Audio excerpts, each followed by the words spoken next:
Hello and welcome to World in 2 Minutes, brought to you by trtworld.com. Let's take a look at this hour's top stories. Russian Defense Ministry sources denied that a Russian military aircraft had acted provocatively by flying near a Canadian warship sailing in the Black Sea upon Canadian complaint about the issue. Canadian Defense Minister Rob Nicholson said on Friday that a Russian aircraft had on Sunday circled the frigate Toronto as it took part in a military exercise in the Black Sea.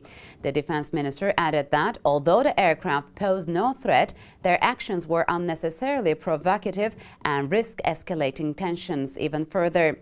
General Major Igor Kosahenko, a senior Russian Defense Ministry official, said 2 Russian military aircraft had flown through the area on a routine flight, but denied any provocative behavior. 4 citizens of the United Arab Emirates and 1 from the Comoros have gone on trial, charged with trying to build a bomb in the Gulf Arab state. The 5 are among 15 accused of membership of Al-Qaeda's Nusra Front Syrian wing and other Syrian opposition group, Ahrar al-Sham, and of collecting funds for these groups.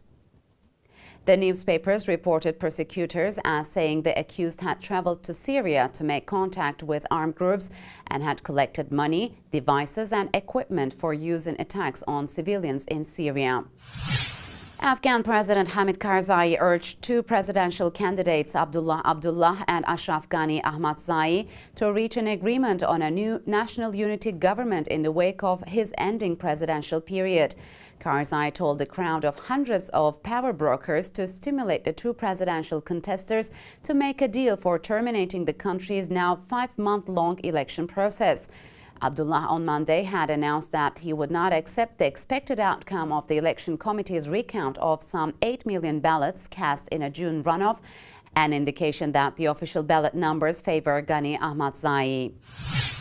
Germany's biggest far-right party, National Democratic Party, which once fueled fears of a neo-Nazi surge, is now in the doldrums. NPD last week was booed out of parliament in Saxony, whereas far-right parties are rising in all across the European continent. The resulting loss of some 2.5 million euros each year in public funding could crush the party that was just regarded just a few years ago as a magnet for neo-Nazi sentiments in Germany and a threat to the country's post-war reputation. Hendrik Traeger, a political scientist at Leipzig University, said such development could be the beginning of the end for the party as a political force because Saxony was their stronghold. And that's it for this hour's World in 2 Minutes. Goodbye.